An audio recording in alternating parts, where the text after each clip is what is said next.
Hi welcome back to my channel. நம்ம இந்த வீடியோவில் என்ன பார்க்க போகிறோம்னா சொரைக்காய் உரப்படை எப்படி செய்கிறதுன்னு பார்க்கலாம். வாங்க வீடியோக்குள்ளே போகலாம். அதுக்கு 3 கப்பு புழுங்கல் அரிசியும் 2.5 கப்பு துவரம் பருப்பும் 3 மணி நேரம் ஊற வச்சுக்கோங்க. 3 மணி நேரம் கழித்து நம்ம அரைக்கணும். இப்போ ஃபஸ்ட்டு அரிசியை அரைச்சிக்கலாம். அது கூட காஞ்ச மிளகாய் சேர்த்துக்கோங்க. காஞ்ச மிளகாய் சேர்த்துட்டு அதோட ஒரு 5-6 பல் பூண்டு சேர்த்துக்கோங்க. அதுக்கடுத்து 1 ஸ்பூன் சோம்பு சேர்த்துக்கோங்க. இதெல்லாம் சேர்த்து அரைச்சி எடுத்துக்கலாம். அரைச்சிட்டு ஒரு பாத்திரத்தில் ஊற்றிக்கோங்க. அதுக்கடுத்து துவரம் பருப்பு அரைச்சிடலாம்.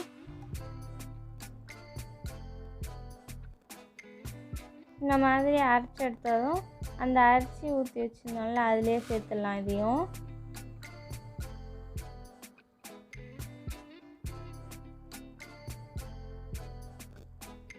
அதுக்கடுத்து சொரைக்காய் ஒன்று எடுத்துருக்கோம். 3 பெரிய சைஸ் வெங்காயம், கொத்தமல்லி இலை, 2 கொத்து கருவேப்பிலை எடுத்துருக்கோம்.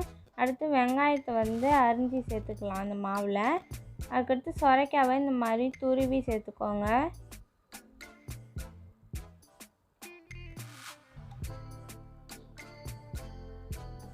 அதை சேர்த்துட்டு கருவேப்பிலை சேர்த்துடலாம். அது கொஞ்சம் கட் பண்ணி சேர்த்துக்கோங்க. அது மாதிரி கொத்தமல்லி இலையும் கட் பண்ணி சேர்த்துக்கோங்க. அடுத்து தேவையான அளவு உப்பு போட்டுக்கலாம்.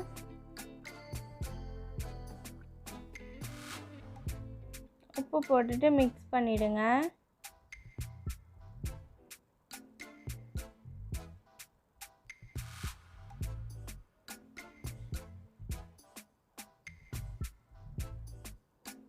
கொஞ்சம் கட்டியாக இருக்குது, அதனால் கொஞ்சம் தண்ணி ஊற்றி மிக்ஸ் பண்ணிக்கிறோம்.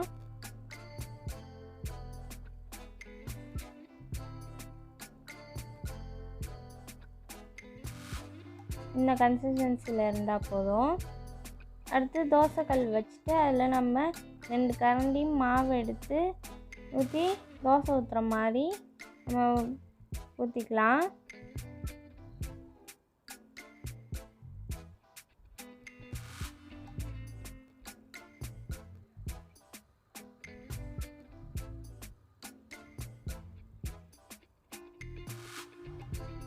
இதில் ஊற்றிட்டு அதில் 1 ஸ்பூன் எண்ணெய் விட்டுக்கோங்க.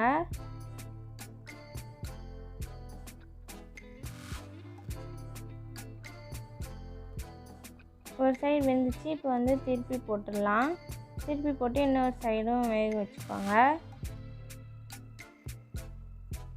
இப்போ 2 சைடும் வெந்துருச்சு. இப்போ எடுத்துடலாம். இதை நம்ம சேனலை இப்போ தான் ஃபஸ்ட் டைம் பார்க்குறீங்கன்னா மறக்காமல் சப்ஸ்கிரைப் பண்ணிக்கோங்க. உங்கள் ஃப்ரெண்ட்ஸ் அண்ட் ஃபேமிலிக்கு ஷேர் பண்ணுங்கள். இந்த உரப்படியை நீங்களே வீட்டில் ட்ரை பண்ணி பாருங்கள்.